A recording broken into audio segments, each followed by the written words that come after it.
जब हम दुनिया की सबसे बड़ी यूनिवर्सिटी का नाम सोचते हैं तो कैम्ब्रिज या ऑक्सफोर्ड हमारे दिमाग में आता है। लेकिन 1500 साल पहले या उनसे भी पहले ज्ञान का सबसे बड़ा क्षेत्र थी बिहार की नालंदा यूनिवर्सिटी में। आपका स्वागत है।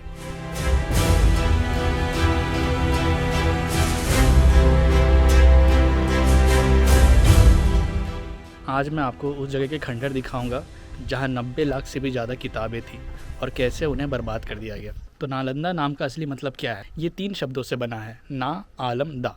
इसका मतलब है एक ऐसा तोहफ़ा जिसकी कोई सीमत ना हो। ये नाम बिल्कुल सही है क्योंकि यहाँ ज्ञान की कोई सीमा नहीं थी। यहाँ सिर्फ धर्म नहीं पढ़ाया जाता था, यहाँ मेडिसिन, लॉजिक, फ़िलॉसफी और थियोलॉजी की भी पढ़ाई होती थी। सदियों तक ये खंडहर शांत पड़े रहे, लेकिन डॉक्टर APJ अब्दुल कलाम की मदद से नालंदा फिर से एक मॉडर्न इंटरनेशनल यूनिवर्सिटी के रूप में फिर से पास में ही स्टार्ट हुआ है। ये जगह याद दिलाती है कि इमारतें जल सकती हैं लेकिन ज्ञान कभी नहीं ख़त्म हो सकती। सोचिए एक लाइब्रेरी जो 9 मंजिल ऊंची हो, इसमें 90 लाख से भी ज़्यादा किताबें और मैन्युस्क्रिप्ट रखी हुई थी। लेकिन 12वीं सेंचुरी में सब कुछ बदल गया। बख्तियार खिलजी ने यहाँ हमला किया। इतिहास कहता है कि जब उसने यहाँ आग लगाई तो वो आग 3 महीनों तक जलती रही और हज़ारों सालों का ज्ञान धुओं में खो गया। अभी मैं वहाँ खड़ा हूँ जहाँ स्टूडेंट्स के कमरे हुआ करते थे। यहाँ दुनिया भर से स्टूडेंट्स आते थे, जैसे श्रीलंका, चाइना और म्यांमार।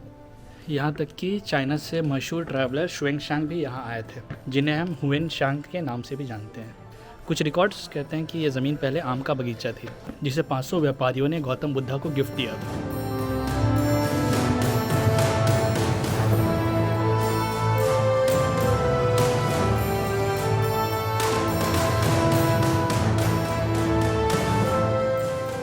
चलते हुए मेरी मुलाकात एक स्टूडेंट और एक ट्रैवलर से हुई, जिससे इस जगह की नॉलेज मेरे से कहीं ज़्यादा थी। मेरा नाम है रुद्र नारायण चक्रवर्ती और मैं बंगाल से हूँ। मैंने गाइड नहीं लिया, थोड़ा पढ़ाई किया और उसके बाद यहाँ आया। मैं एक हिस्ट्री का स्टूडेंट हूँ। तो ये एक कमरा है, यहाँ पर कमरा नहीं हॉल है, बहुत बड़ा महल है।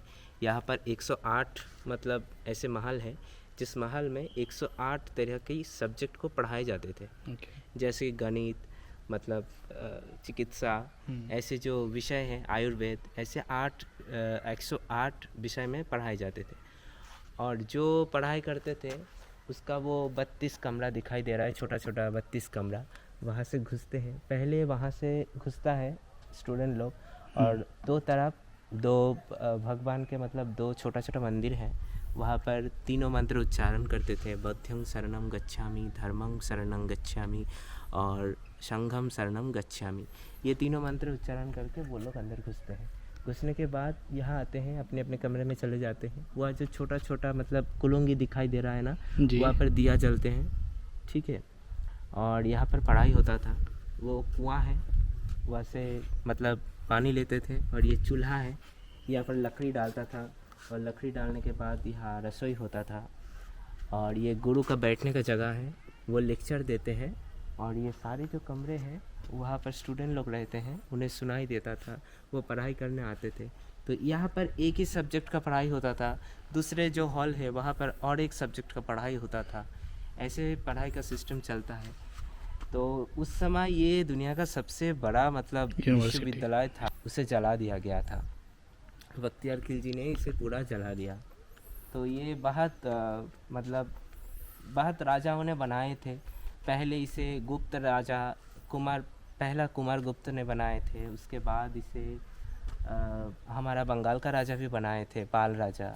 लेकिन वो मतलब बख्तियार खिलजी है ना, उन्होंने तोड़ डाला है। यहाँ पर आग लगा दिया और आग लगाने की वजह से वो आग इतना मतलब किताबें थे कि ये आग जलने में 6 महीना लग गए। अच्छा, मैंने 3 महीना पढ़ा था। हाँ, 6 महीना लग गया था। क्योंकि उस समय, हाँ, कोई 6 महीना बोलता है, कोई 3 महीना भी बोलता है। उस समय क्या था, उस समय मतलब कागज़ पेपर्स नहीं थे, तो ताम्रपत्र से मतलब पढ़ाई की जाती थी, इसलिए वो जलने में इतना समय लग गया।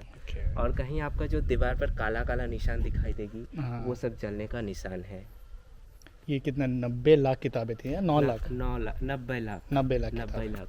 और यहाँ का जो मतलब टीचर्स हैं, वो टीचर्स लोग बहुत मतलब ज्ञानी थे।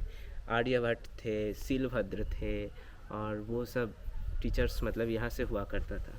और ये चाइनीज़ ट्रैवलर जो आए थे, हाँ, वेन शैंग, हाँ वेन शैंग, उन्हीं से हमें जानने को मिला। मतलब ये जो सब जला दिया गया तो हमें तो कोई सबूत आइडिया नहीं नहीं था। मिला, तो ये सबूत हमें चाइना से मिला है। हाँ। वो लिखकर चाइना में चले गए थे और चाइना में जो किताबें हैं वहाँ से पता चला कि इंडिया में इतना बड़ा एक मतलब विश्वविद्यालय थे।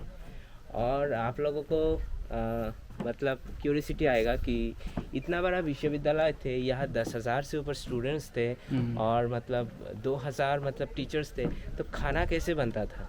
इतना खाना, इतना पैसा कहाँ से लाते थे? तो आपको बता दूं कि यहाँ पर जो 200 गांव है, उस गांव से मतलब खाना आता था। ओके। खेती करते हैं लोग, वो लोग ये मतलब विश्वविद्यालय के लिए दे देते थे।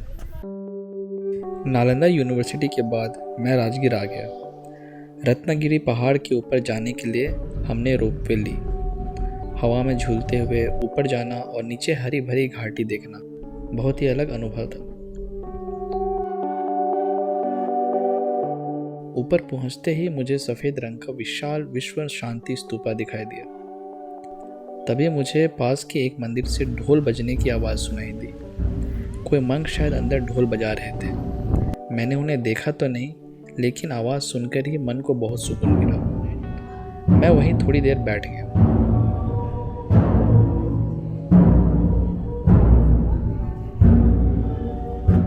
वो शांति और वो ढोल की आवाज़ मुझे काफ़ी सुकून दे रहे थे।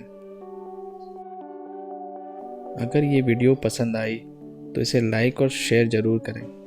और हाँ, ऐसी और वीडियोस देखने के लिए मेरे चैनल को सब्सक्राइब करें।